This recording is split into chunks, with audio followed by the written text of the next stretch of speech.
What's up, YouTube? So on this video, I'm going to be talking about my project car that I'm building alongside the project car, the Lexus, that's going to be being built on this channel as well. That Lexus belongs to my buddy Terry.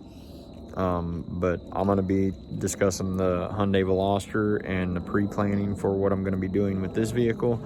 I'm not to the point where I'm going to do any work to it yet. I'm going to do an overview of the entire vehicle and basically discuss what I'm going to do to it, what my plans are for it, and then we'll get into the real numbers and make sure everything's going to work and modifications and all that kind of stuff. This is going to be a very long project. It's probably going to be on the upwards of around a year to 2 years to build this entire project, because I plan on doing a full roll cage in it. I'm doing a rear wheel drive swap with either a V6 twin turbo or a V8. Have not made that decision yet. That will come further along in the build after I do some measurements, but I got to get started. I got to take some measurements. I got to get measurements from other vehicles, figure out the wheelbase width, not width of the vehicle, but width of the wheel, of the track width, tire width, engine compartment measurements, transmission tunnel measurements, exhaust length, rear suspension mount ups, because this actually has a basically I believe I'd be able to put a Ford 9-inch in here with the way that it's already built, but that's going to be other stuff that I'm going to have to figure out, whether I'm going to swap it to a independent rear suspension with a subframe, or whether I'm going to do a solid rear axle. I have not made that decision yet. I may wind up doing a solid rear axle, or at least doing like a Corvette style where it's a drive shaft and all that stuff, but I think it's a total subframe as well. So I honestly don't know how I'm going to approach this yet. This is the brainstorming phase, and that's basically what I want to cover in this video, is all the different thought processes that I go through when I'm trying to design a build that I want to do, different scenarios that I'll try and run through with different vehicles as the base, and see where we can go from there. But let me give you an overview of the vehicle, give you a feel for what I'm starting to work with, and then we'll go and discuss different vehicles, different wheelbases, different engine layouts, and figure out the best vehicle that I can use to make this thing a monster, because that's what I want to do. I want this thing to be totally badass, throw you back in the seat, just ridiculously fun car. But I want it to be reliable, and I want to try and keep it within the Hyundai platform. Now, that's specifically because I just want to see if I can do it. If I do wind up swapping it and getting it all running with Hyundai, I may eventually switch it to like an LS or a freaking Coyote or some shit like that, but I honestly don't know. Right now, I want to do it with a Hyundai just to see if I can do it, so that I can get all the computers communicating with each other. This is a test of what I can do. I always like to test myself. Every time I build a car, I try and test myself a little bit harder than I did the last time. Sometimes I succeed, sometimes I fail. So you're not always going to see me make successful decisions on some of these vehicles, just because it's a custom car. So sometimes things don't go the way we think they're going to go, and I'm going to try and include that kind of thought process while I'm doing this build. So let's do an overview of the car, and then we'll get into the rest of the brainstorming process. So this is the car. It's a 2012 Hyundai Veloster. Now, it's got 3 different wheels on it right now. This thing has had a very rough upbringing, and I'm going to include a story right here about what we went through when we were down in Florida, and the insinuating, or the theme that continued throughout the trip to get this car back home.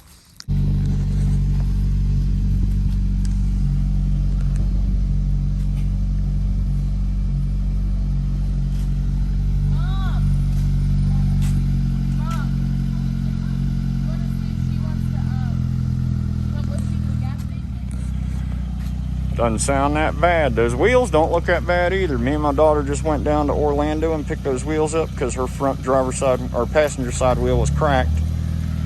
But thing's got a Borla exhaust on it. But I got those orange wheels. She's gonna go test drive it, make sure it's driving all right. But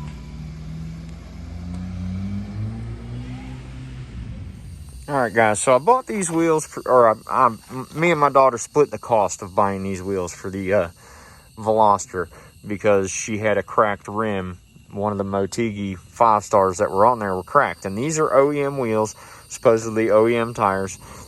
And all that happened was the guy took them off because they had some scratches. He plasti dipped them, and he removed the pressure sensors out of it. And I haven't run pressure sensors on that car since the first time I replaced the tires, because I had a tire explode and it blew one of the pressure sensors out, and I never replaced it. So I bought these wheels. Dude promised me they weren't warped, they weren't bent, they weren't cracked. Tires were still decent. And when I looked at them, I looked them over really good. And they all looked good, and they rolled decent. And put them on the car, and you saw the video where my daughter was driving the car. And when you would get the car up to 55 miles an hour, anything above 50 miles an hour, the car would start shaking horribly.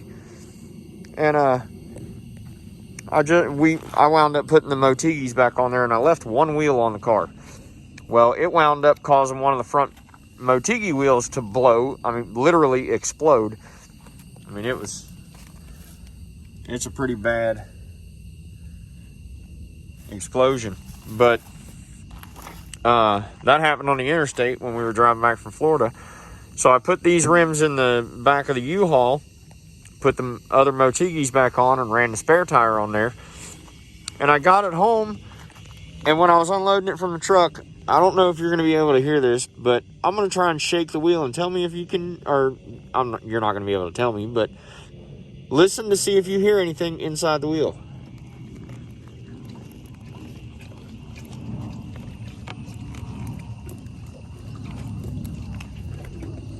So, I don't know if you could hear that, but these tires are filled with freaking water. I didn't realize it. I put them on the car, I took them off the car, I rotated them. I even drove the car thinking maybe it was just the damn, they had flat spots or something in it. And I thought maybe I needed to just kind of level them back out. I didn't know how old the tires were. So I drove it down the road, and when you get it up to about 60, 65, the car was actually bouncing an inch off of the freaking road. It was one of the craziest rides I've ever had in my life.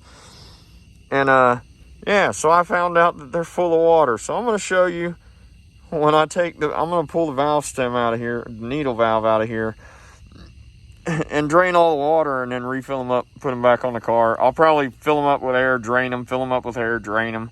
I'll probably do it a couple times just to make sure I get all the water out of it. But yeah, very interesting set of events. So I'm curious to see if these are actually still good wheels. It was just because they're slammed full of water.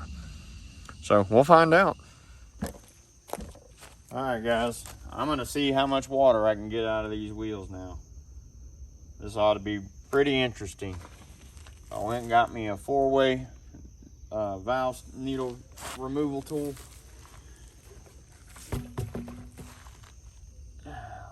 Let's see how much water is in this sucker.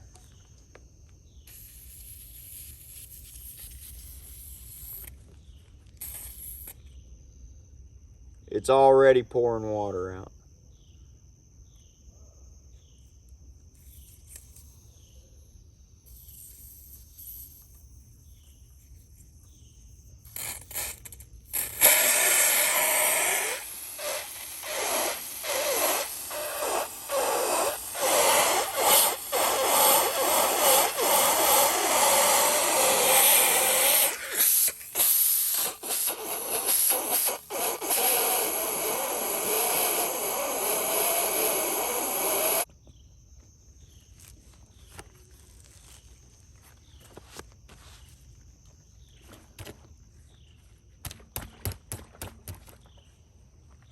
There's still so much water in this thing.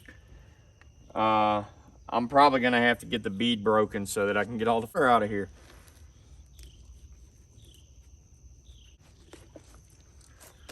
All right, so now you should be able to hear the water in here.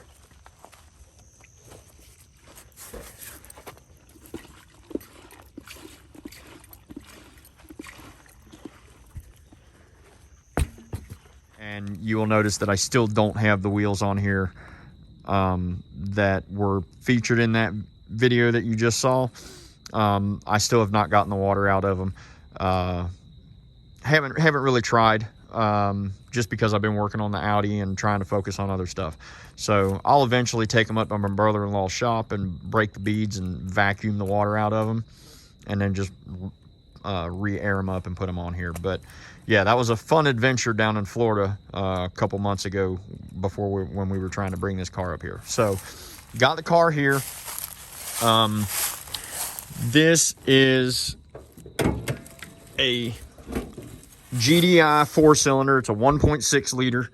Let me put the hood prop up. Sorry for the camera angle. All right, so this is a 1.6 liter GDI motor. I bought this car from the local Toyota dealership with 60,000 miles on it. Or no, it had 90,000 miles on it when I bought it. I'm sorry. But I bought it from the local Toyota dealership with 90,000 miles on it. And it's got 220 or 230,000 miles on it now. And it still runs and drives. I mean, I could hop in it and drive it right now if I wanted to. But it needs new engine mounts. The steering column has, I think there's a broken bearing in the steering column because it clicks. Whether it's hooked up to the steering rack or not, that's what made me make my daughter stop driving it, because that concerns me with the steering wheel having an issue. If it had any other issue, I'd probably let her keep driving it, but with the steering wheel clicking like that, and it's a hard knock, so I don't want it to lock up on her while she's trying to drive it down the street. So that's why I made her to where she couldn't drive it, and I let her drive the Renegade whenever she needed to while she was here. But that's going to be the very first thing that I fix in this vehicle, is going to be trying to figure out what's wrong with the steering column. If that was not, I mean, it still works. I don't want it to sound like it doesn't work. It still turns and drives, and I mean, I could drive it around the yard right now. Wouldn't freaking miss a beat. But the clutch is just about completely gone in it. And this is still the original clutch to my understanding, because I do not believe the original owner replaced it, and I know I never replaced it in the 115,000 miles that I drove it. So it's been a very reliable car. I've had to do very little work to this thing. Now, it has been wrecked twice by me. I rear-ended somebody in Tennessee, and then I rear-ended somebody in Georgia, and it was my fault on both of those accidents. I used to drive like an idiot. I don't do that anymore.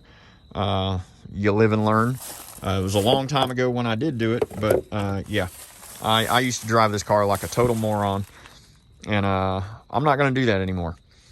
But everything's been repaired from the insurance, and I'm paying out the nose for insurance because of that, but that's a whole nother story. But I'm gonna look at pulling this motor out. I'm gonna have to look at how I'm gonna have to modify where the radiator is gonna sit, because I'm probably gonna have to push the radiator forward. Now, because this is a front-wheel drive vehicle, I should have plenty of space side to side in this engine compartment for a V8 or a V6 to fit in here. That should not be an issue. My main concern is depth, so from here to the firewall, but it does go back pretty far. So I'm hoping that if I have to, I can recess the motor underneath here, depending on what motor I go with. But what my original thought on this car is to put a 3.8 liter R-Spec Genesis coupe motor in here. Do the entire Genesis coupe drivetrain. 6-speed manual, RS, or the R-Spec or R-Line, whatever the hell it's called. 3.8 liter V6. And because I mean, I could do the 2.4 liter turbo, but I want to do the V6 because I want to eventually put a V8 in here. Putting the V6 in here is just so that I can make sure I can make the rear-wheel drive work without twisting the car and all that kind of stuff, because that's another reason why I'm putting a full roll cage in here, is to try and help add rigidity to the body, because I'm going to be putting a lot of torque in the back of this car, which it was never designed for. All the torque was supposed to be put on the front. So by switching where the power is going to be coming, switching the power, the weight distribution of the vehicle and everything, I'm going to be putting a lot more body forces on, or a lot more torsion forces on the body. So that's going to be one thing that I'm going to try and minimize if I can. So, but I think I should. It's got a pretty decent tunnel for the transmission. So I should be able, if I use a low profile or a smaller transmission, I should be able to get it to shoot in there. I may have to wind up raising the floor a little bit. I don't know. But this is all stuff that I'm going to have to think out while I'm building the car. So I am going to wind up doing a full body kit on this car. I'm going to wind up doing, I won't use those factory wheels. Now, the factory wheels will get put on there when I first get it built, just because I'm already going to have enough money in building all the other crap on here. But I will wind up putting probably 19s or 20s on here. I may even put drag slicks on it with 15s on the front. I really don't know what direction I'm going to go. It depends on how much horsepower this thing puts out.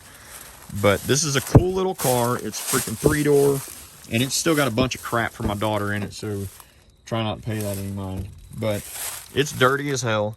I need to clean it up. But the interior looks pretty cool. I've always liked the way that the interior looked. And it's a 3-door, so it's got 2 doors on the passenger side, 1 door on the driver's side. It is a 6-speed manual. It's got the infotainment system with Sirius satellite radio, all that kind of crap. Is cruise, tilt, power, everything, intermittent wipers, the whole 9 yards. So I mean, it's fully freaking decked out with all the options except for an automatic transmission, and it doesn't have push start. It does have a key that you have to turn. And that's because it's the manual. If it had the automatic, it would have had to push to start. But this is the very first year of the Hyundai Veloster. It's a 2012.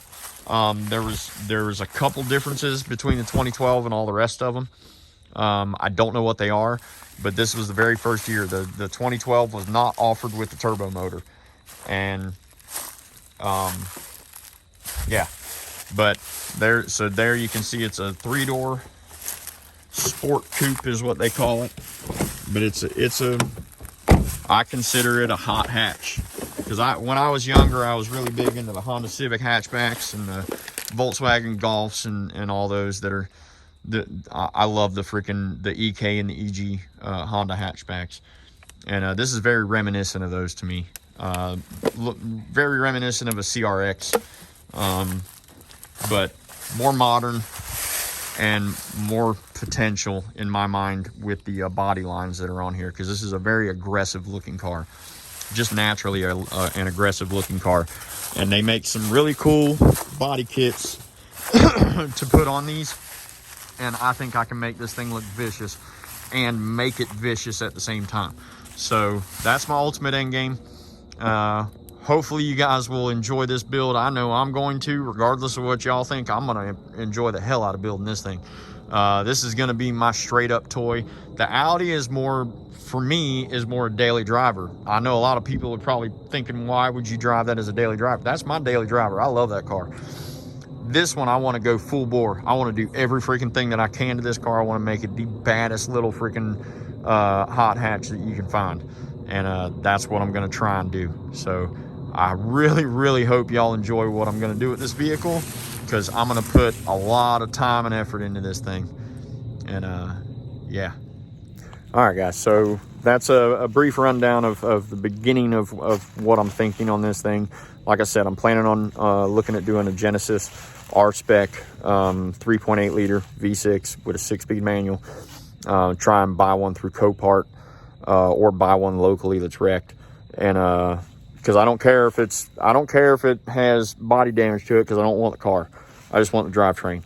And I don't want to buy a good car to yank the drivetrain out of, because this car it's still a good car. Yes, it drives and runs, and I mean, there's nothing wrong with it, but it's got high miles on it. It's value-wise, it's not worth a whole lot, if anything. I mean, I know it's worth something, but I mean, realistically, nobody's going to really want to buy this car. So I'm going to make it what I want to, because it's completely paid for. No car payments. I ain't got to worry about that crap. It'll just be a fun toy. And that's what I want. So, yeah, I'm gonna start measuring wheelbases, track width, figuring out what subframes will work, what won't, what rear ends will work, what won't. I am gonna have to get this thing up in the air and start taking measurements and all that. And that's the kind of stuff that I'm gonna start covering in the next videos concerning this.